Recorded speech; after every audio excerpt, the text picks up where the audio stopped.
Hello everyone, welcome back to another video. आज हम discuss करने जा रहे हैं डाइजेस्टिव सिस्टम। इसमें कौन कौन से ऑर्गन्स शामिल हैं और इन ऑर्गन्स के क्या क्या काम हैं, हम सब कुछ इस वीडियो में डिस्कस करेंगे।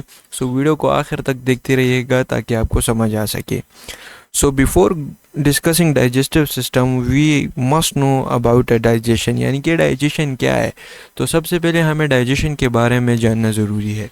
सो digestion is a process of breaking down food into smaller, simpler substance, make nutrient easy to absorb into the blood, provide energy, growth and repair for the body। यानी कि डाइजेशन एक ऐसा process है जिसमें हम जो food intake करते हैं वो स्मॉलर सिंपलर सब्सटेंस में कन्वर्ट होकर हमारी बॉडी उससे न्यूट्रिएंट्स वगैरह हमारे ब्लड में एब्जॉर्ब कर देती है और हमें जिससे हमें एनर्जी मिलती है और ग्रोथ मिलती है, और वेस्ट मटेरियल जो है ये हमारी बॉडी से एक्सक्रीट हो जाता है। तो इस सारे प्रोसेस को हम डाइजेशन कहते हैं।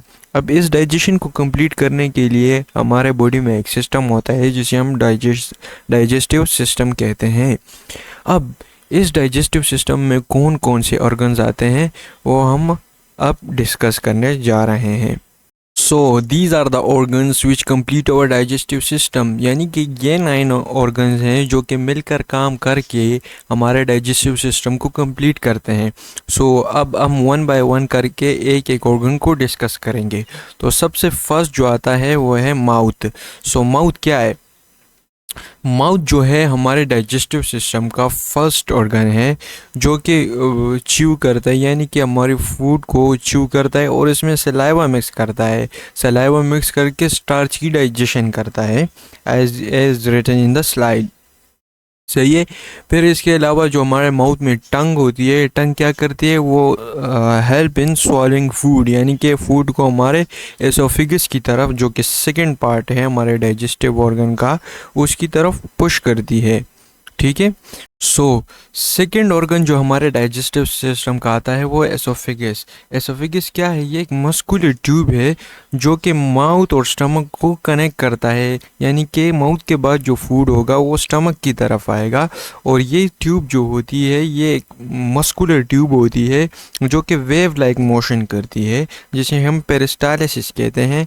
इसके ज़रिए से हमारा फूड जो माउथ के ज़रिए से आया था वो स्टमक में जाता है। या ये नहीं होता कि हमने फूड एंटर किया अपने माउथ में और सीधा वो स्टमक में गिर गए, ऐसे नहीं होता।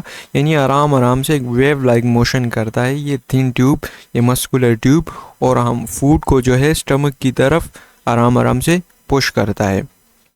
ठीक है। फिर इसके बाद जो थर्ड ऑर्गन हमारा आता है वो है स्टमक। तो स्टमक जो है ये एक मस्कुलर ऑर्गन होता है और इसका बैग लाइक स्ट्रक्चर होता है। अगर आप डायग्राम में यहाँ पर देखें तो इसका बैग लाइक स्ट्रक्चर है। और इसका काम क्या है? ये जो है फूड को स्टोर करता है और इसमें जो है स्ट्रॉन्ग एसिड्स मिक्स करता है। स्ट्रॉन्ग एसिड्स और एंजाइम्स इसमें मिक्स करता है और जो फूड होता है उस सेमी लिक्विड में चेंज कर देता है, यानी कि उसे ब्रेक डाउन करना स्टार्ट कर देता है। यहाँ पर ये फर्स्ट स्टेज होता है जहाँ से प्रोटीन की डाइजेशन स्टार्ट हो जाती है। और ये जो सेमी लिक्विड बनाता है, यानी कि जो फूड को ब्रेक डाउन करता है, तो इस सेमी लिक्विड को हम काइम कहते हैं, काइम। ठीक है।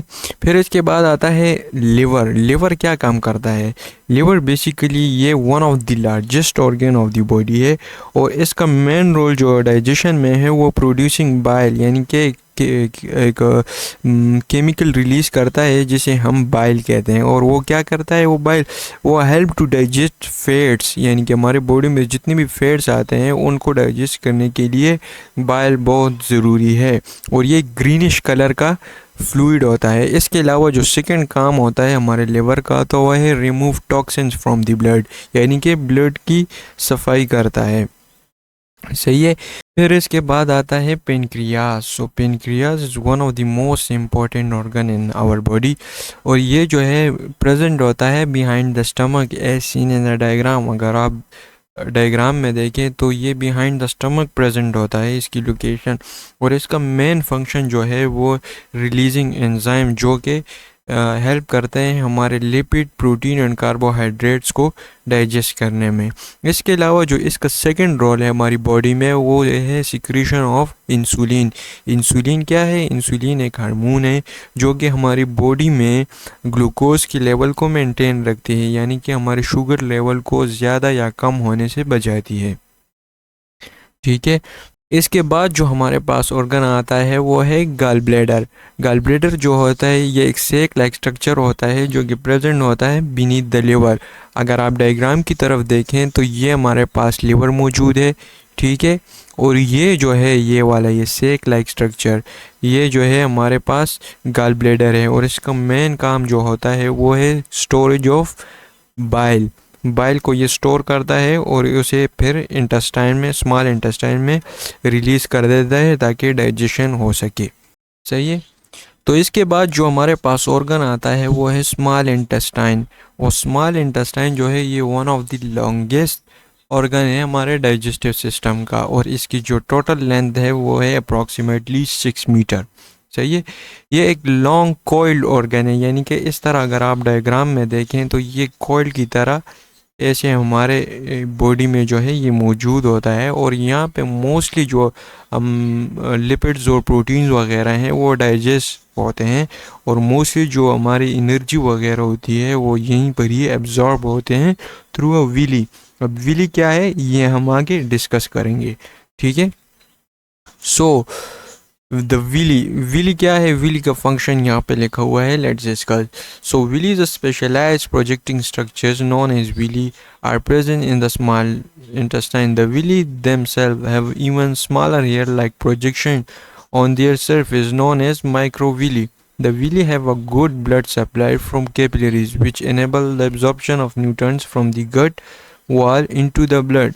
यानी कि विली जो होता है ये एक स्मॉल हेयर लाइक स्ट्रक्चर होता है जो कि स्मॉल इंटेस्टाइन के इनर वॉल में मौजूद होते हैं, और इनका मेन काम जो होता है वो एब्जॉर्प्शन ऑफ वाटर होता है, और जो एनर्जी हमारे फूड में होती है उसे एब्जॉर्ब करना और वेस्ट मटेरियल को पुश करना लार्ज इंटेस्टाइन की तरफ ताकि मज़ीद एब्जॉर्प्शन वहाँ पे हो सके, ठीक है। फिर इसके बाद जो सेकेंड लास्ट ऑर्गन आता है वो large intestine. So large intestine जो है इसकी टोटल लेंथ जो होती है 1.5 मीटर है, यानी कि ये इसकी कुल लंबाई जो है वो है 1.5 मीटर। सो लार्ज इंटेस्टाइन जो है ये absorbs water and mineral from the left over food, यानी कि जो फूड स्मॉल इंटेस्टाइन से बच जाता है उसमें जो वाटर वगैरह बच जाता है तो वो उसे कंप्लीट करता है लार्ज इंटेस्टाइन, यानी कि लार्ज इंटेस्टाइन वाटर और लेफ्ट ओवर फूड को एब्जॉर्ब करता है, और जो रिमेन वेस्ट मटेरियल जो रिमेन हो जाता है उसे सॉलिड शेप में कन्वर्ट कर देता है, ठीक है। फिर इसके बाद जो हमारे पास ऑर्गन आता है वो है rectum. The rectum contain undigestive food store as a feces, यानी कि पू जो होता है वह हमारे रेक्टम में स्टोर होता है जो कि लार्ज इंटेस्टाइन से डिलीवर हुआ होता है, और वो यहाँ पे जो है ये पू जो है रेडी होता है एक्सपेल होने के लिए थ्रू एनएस, ठीक है। जो लास्ट ऑर्गन होता है हमारे डाइजेस्टिव सिस्टम का उसका नाम है एनएस। सो एनएस क्या है? This is the end of the digestive system and where feces leave the body, यानी कि जो पू स्टोर हुआ था रेक्टम में वो एनएस के थ्रू हमारे बॉडी से एक्सपेल हो जाता है, ठीक है। So these all organs work together and complete our digestive systems, यानी कि ये सारे ऑर्गन जितने भी हमने पढ़े ये एक चेन की तरह काम करके हमारे डाइजेस्टिव सिस्टम को कंप्लीट करते हैं जिसकी वजह से हमें एनर्जी मिलती है। उम्मीद है आपको समझ आ चुकी होगी। अगर कोई भी मसला या क्वेश्चन हो तो आप मुझे कमेंट बॉक्स में बता सकते हैं, ठीक है। इंशाल्लाह मिलते हैं नेक्स्ट वीडियो में, and don't forget to like and subscribe and share as well. Thank you.